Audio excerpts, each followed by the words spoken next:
오른쪽 어깨에 극심한 통증이 찾아와 병원을 찾은 70대 환자입니다. 평소 탁구 등 격렬한 운동을 즐겼는데 통증을 참고 견디다 증상이 악화한 겁니다. 탁구도 한 10년 이상 했고요. 장구도 쳤는 지가 오래됐었고요. 그때도 엄청 아팠는데도 참고 했었고요. 정밀 검사 결과 통증의 주 원인은 회전근개 파열과 주변 뼈의 괴사로 나타났습니다. 다행히 어깨 인공관절 수술 등을 받고 증상은 호전됐지만 문제는 어깨 보조기를 차고 다니는 최대 6주 기간 동안 재활 운동이 불가능해 근육이 계속 빠진다는 겁니다. 건국대 병원 연구팀이 어깨 통증으로 회전근개 봉합수술을 받은 환자들을 대상으로 매일 30분씩 중저주파 전기자극 치료를 병행했습니다. 그 결과 전기자극 치료를 받은 환자들은 어깨 삼각근의 부피가 거의 줄지 않은 데 반해 일반 환자들은 10% 넘게 감소했습니다. 중주파에 저주파를 태워보내는 전기 자극만으로 환자들의 근육 손실을 막을 수 있다는 사실이 학계 논문으로 처음 확인된 겁니다. 근육 자극을 준다는 것 자체가 근육을 운동을 하는 거랑 같은 원리고, 그래서 가만히 있어서 근 손실이 오는 것을 방지를 할 수가 있습니다. 기존 약물 치료와 비교해 부작용이 거의 없고 치료법도 간단하다는 게 가장 큰 장점입니다. 나이가 한 30 중반 넘어가게 되면은 평균적으로 우리 모든 사람들이 1년에 1% 정도 근육이 감소가 됩니다. 워낙에 인구도 굉장히 많고 하기 때문에 어마어마하게 큰 시작입니다. 인류의 건강을 위협하는 근감소증에 대처하기 위해 세계보건기구와 우리나라는 근감소증을 정식 질병으로 분류해 관리하기 시작했습니다. 연구진은 무릎이나 허리 디스크 수술 환자 등 거동이 힘든 환자들을 대상으로 전기 자극을 활용한 근손실 방지 연구를 확대할 계획입니다. SBS 송윤호입니다.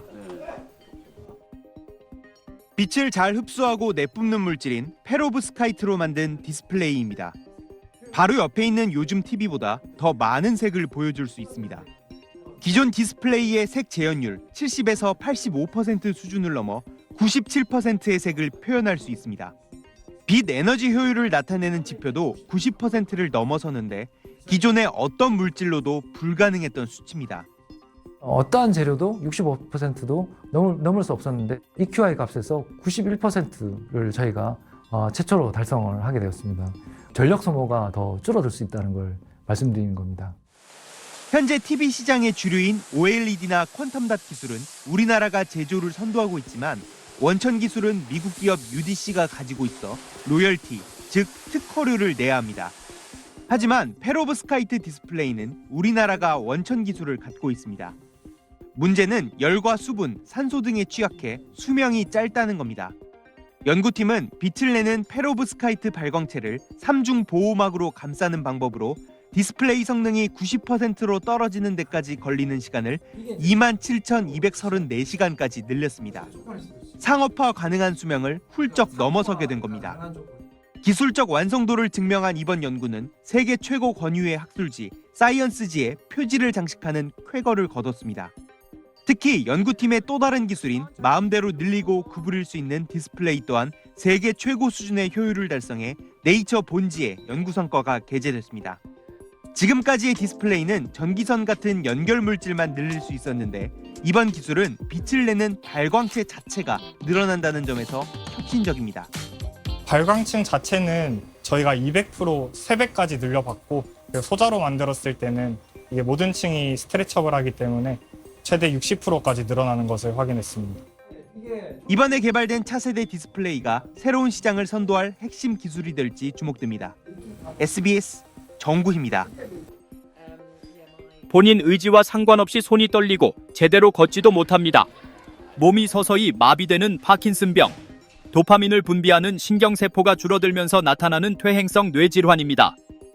고령화로 환자가 급증하는 추세지만 예방이나 완치가 불가능해 조기 진단과 약물 치료 등으로 진행을 늦추는 방법이 최선이었습니다. 그러던 중 최근 국내 연구진이 파킨슨병 환자의 배아줄기 세포를 투여해 치료 가능성을 확인한 임상 초기 결과를 세계 3대 학술지인 셀에 발표했습니다.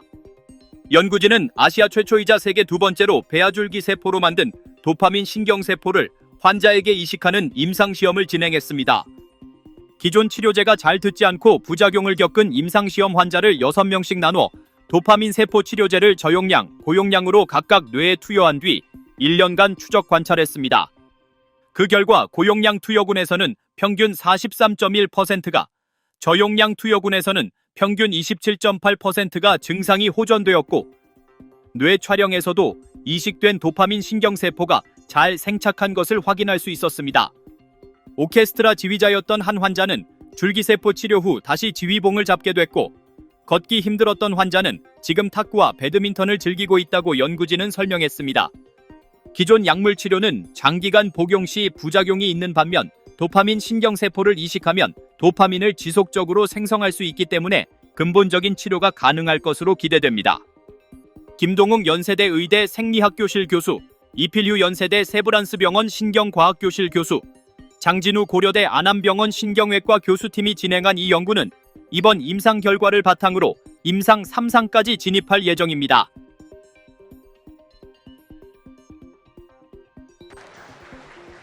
불판에 올린 소고기가 노릇노릇 익어갑니다. 그런데 이 고기, 시중에 파는 일반 소고기가 아닌 배양육입니다.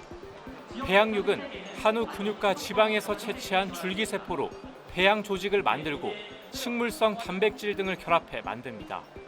시민들에게도 선보였는데 과연 맛은 어떨까?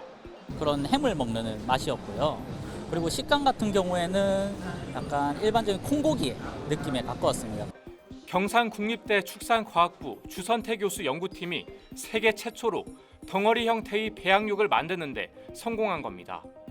기존의 배양육은 치킨 너겟이나 햄버거 패티처럼 조각고기 형태였다면 이번 배양육은 스테이크처럼 덩어리 형태를 띠는 게 특징입니다. 덩어리가 완벽한 결합력을 갖고 있지는 않지만 맛이나 질감을 조절할 수 있다는 게 연구팀 설명입니다. 일단 마블링이 많은 진짜 고기 덩어리 같은 거라는 거고, 또 하나는 각 부위별 있지 않습니까? 등심, 안심, 채끝살 이런 식으로 다양한 부위를 모사해낼 수 있다는 겁니다. 그래서 배양육을 통해 소 사용량을 늘리지 않더라도 충분한 고기 확보가 가능해지면서 친환경적이라는 평가입니다. 장기적으로 봤을 때 우주식품으로도 주목받고 있습니다. 이번 배양육이 식약처 인허가를 거쳐 시중에 판매되기까지는 2년 정도가 걸릴 것으로 예상되면서 향후 배양육 시장을 이끌 핵심 기술로 기대를 모으고 있습니다. KNN 이태훈입니다.